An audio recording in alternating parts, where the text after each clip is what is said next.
What is up, everyone? I'm coming on here for a couple of plays for the weekend. So I'm going to give you guys my best correlated duos going into tomorrow. Obviously, a lot of college football games tomorrow, and then I do have a pair for Sunday. That's going to be the NFL. Still going to make a video tomorrow. I just like to come on here Friday nights and get you guys prepared for the early morning kickoff games, as well as just get some stacks going, get some correlation, and just more plays for you guys. So leave a like for that. Also subscribe. I think we're very close to 5,000 subscribers, so if we could hit that would be absolutely insane. And yeah, thank you guys so much for getting me to that milestone right there. So if you missed today's video, we did actually hit this. We took Thursday morning, or the Thursday video that I sent out, and then we ended up hitting this morning. So we got a full 10x payout right here using correlation. So we had some esports correlation, then we also have NFL and football correlation, which is what I'm going to get into in this video. If you guys don't know what football correlation is, it's pretty much taking a quarterback and a receiver to either go under together or over together. So over their pass yards and receiving yards, or under their pass yards and receiving yards. You can see this was a play that I got really close on last night. Took Eastern Carolina duo to go under. They actually went over, right? So again, the quarterback and receiver combo is very correlated together. So if one goes up, the other is likely to go up. If one goes down, the other is likely to go down, right? Because obviously the quarterback and receiver, they're very tied together. And if one makes a big play, the other is likely to be a part of that play, right? If it's that number one receiver. So going to give you guys my favorite plays going into the weekend. I will say, if you want to join my VIP, the best way to do that is to text me the word rebet. So if you like anything I say in this video, if you kind of like the correlation, if you've heard about correlation, maybe you haven't heard about correlation, I can definitely teach you guys. And always want to have you guys learn about profitable ways of betting, and correlation is definitely the way to go on something like PrizePicks, right? Best way to get into my VIP, text me the word rebet right here to the number on the screen.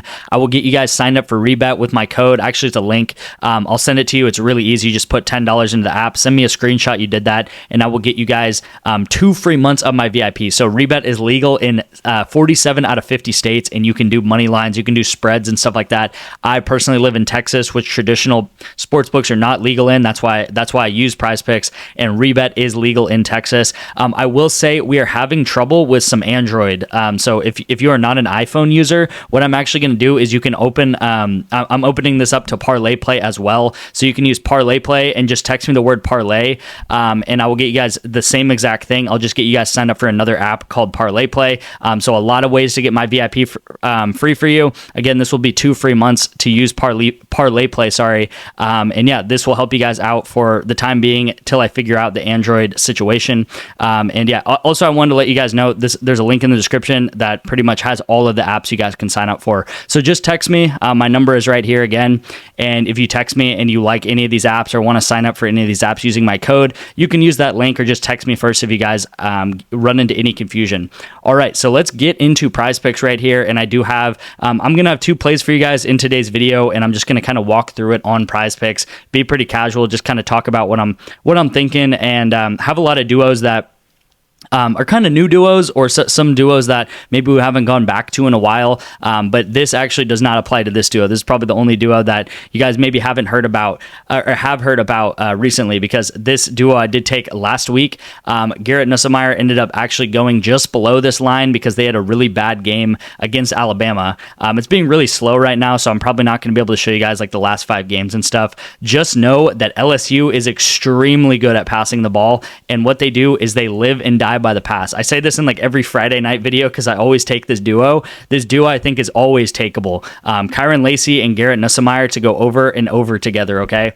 So again, the more that Nussmeier throws the ball, which LSU throws a lot, the more likely that Kyron Lacy is going to go over, and then the more likely that Garrett Nussmeier is going to go over, obviously, because he's going to be the one throwing.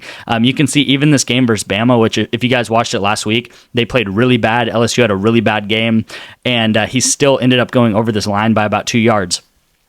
So you can see he normally gets over like 100, 110 yards. And my favorite thing about this duo is LSU loves to pass. They live and die by the pass. That is always what I say. If you remember this Texas A&M game, which maybe you don't because it's a couple weeks ago now, they had an amazing first half passing, and like no one could stop their passing.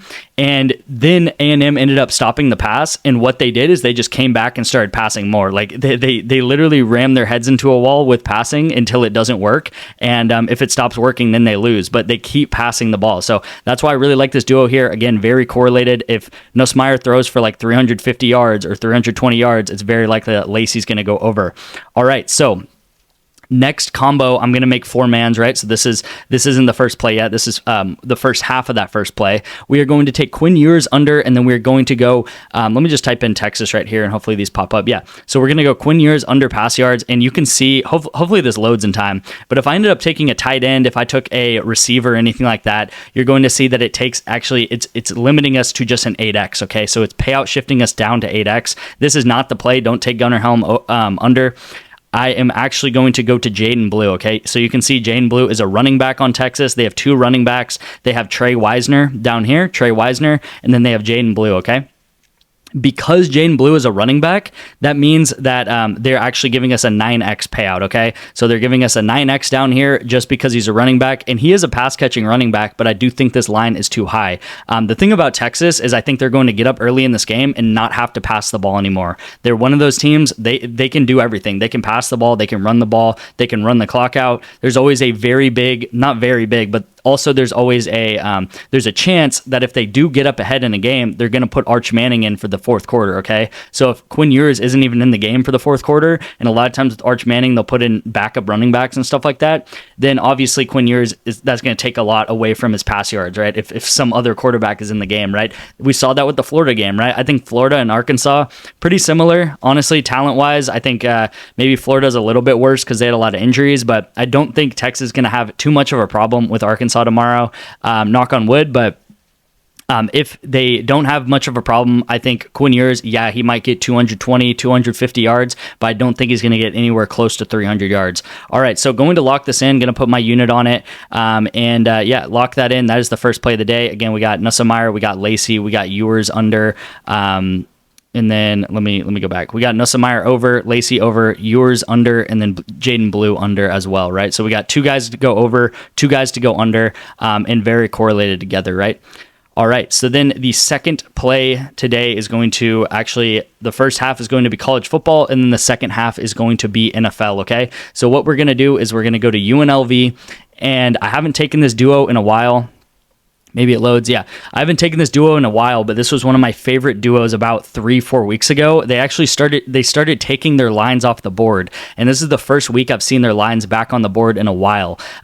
My favorite combo right here is Malik Williams. Okay, Malik Williams to go over, and then Ricky White also to go over. The reason why I love this combo, not just because they go over every week and they live and die by the pass like LSU, but my favorite part of this combo is you can see Ricky White right here, the number 1 receiver for UNLV. He gets 100. His line is 102, while his quarterback is 210. Okay, Ricky White is like 60 to 65% of this offense. You can see when this offense does well, Ricky White gets 130, 125 yards easily. Okay, so he is like 60 to 65% of this offense right here. So if UNLV does do well, if they end up throwing for 220 yards, 230 yards, that's normally kind of the decider right there. If they do that, 120, 130 of those yards are easily going to Ricky White. He is this whole team. He is this whole passing offense. So extremely correlated right here. Again, anytime Malik Williams throws the ball, there's like a 60 to 65% chance that it's going to Ricky White, and those yards are going to be accumulated by him, right? So very, very correlated duo. Now, they definitely don't pass the ball as much as like an LSU. They run the ball. Malik Williams is a rushing quarterback, but if they can get over that pass yard total, then Ricky White's going to be a big part of that, right? So that's why I like that combo a lot. Haven't gone back to them in like maybe like 3 or 4 weeks, but we'll see how they do. Again, it's just a really, really solid combo to almost always look out for.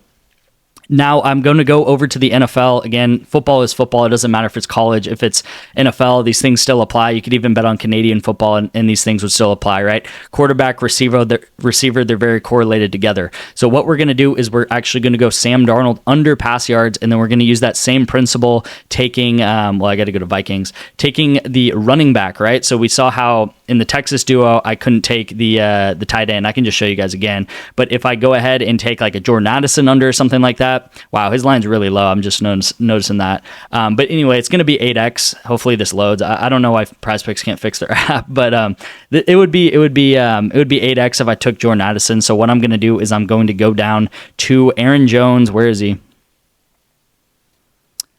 Here he is, Aaron Jones, and then I'm going to take him under receiving yards, okay? Under 17.5 receiving yards for Aaron Jones right here. Again, you can see we're getting a little bit of a 9x payout from here instead of an 8x, right? These 1x, changes, they mean a lot, right? They mean a lot in the long term. If you're consistently hitting 9x's versus hitting like 8x's or 8.5x's, that means a lot, math wise, and just how these plays are going to play out, right? Because you're pretty much getting a whole nother entry if you hit a 9x versus an 8x. So it's important to try to get as big of a multiplier as you can with these plays and with these different apps that you guys use.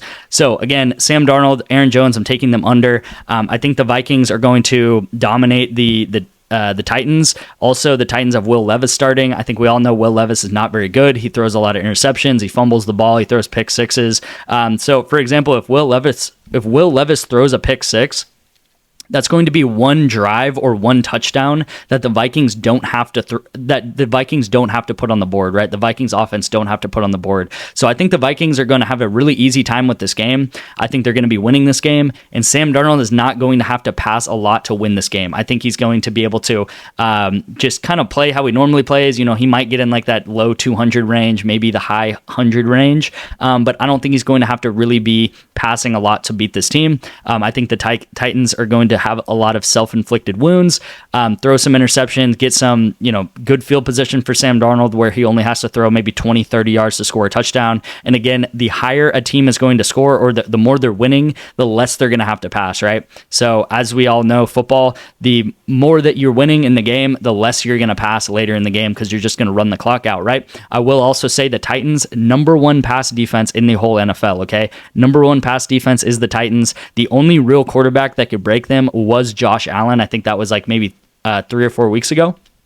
So the only quarterback that's been able to break the Titans defense has been Josh Allen. Obviously, really great quarterback. I think he's a lot better than Sam Darnold. And I will say Sam Darnold, like they're not even really reducing his pass yards at all. His line is normally like 235 or something. So I don't know why his line is 240 versus best pass defense in the NFL. I don't think it's going to be anywhere near a shootout or anything. Like Titans are pretty easily, I think, going to lose, have a lot of self-inflicted wounds.